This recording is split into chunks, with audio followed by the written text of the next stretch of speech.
కేసీఆర్ కూతురు అభిమాన సంఘాలు ఆ సోషల్ మీడియాలో అవన్నీ పెట్టుడు బంద్ చేసుకోండి. రాజకీయ విలువలతో కూడుకున్న రాజకీయం చేసుకొని నాయకులు కండి అని హితవు. అది పొలిటీషియన్గా నేను సజెషన్ చేస్తున్నా. ఇప్పుడు ఆమె ఎవరు? కేసీఆర్ కూతురు కాబట్టి లీడర్ అయింది. జగ్గారెడ్డి ఎవరు? జగ్గారెడ్డి నేను లీడర్ని. కేసీఆర్ అనే నాయకుడు లేకపోయి ఉంటే కవిత లేదు. కాబట్టి నేను ఏమంటున్నా, పదే పదే కేసీఆర్ కూతురు అని అంటున్నా. లేదు కదా, నువ్వు కేసీఆర్ కూతురువే, దట్స్ ఆల్.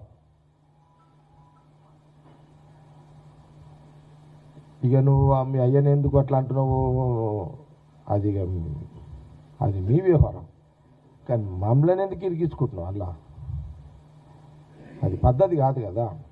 కాబట్టి మళ్ళీ మళ్ళీ చెప్తున్నాను, తెలంగాణ రాష్ట్ర ప్రజలకు ఈ తెలుగు ఛానల్స్ ఆంధ్రప్రదేశ్ రాష్ట్ర ప్రజలు కూడా చూస్తారు కాబట్టి మళ్ళొక్కసారి ఈ సోషల్ మీడియాలో కేసీఆర్ కూతురు పెడుతున్న సోషల్ మీడియా ప్రకటనలకు వాల్యూ లేదు, పెట్టకండి. నేను అందులో పోవడానికి ఇక అది చెప్తా, కాంగ్రెస్లో పోవడానికి కారణం ఏంటంటే ప్రధానంగా రాజశేఖర రెడ్డి గారు కారణం. నేను ఇంట్లోకి రావడానికి మెయిన్ రాజశేఖర రెడ్డి సాపేక.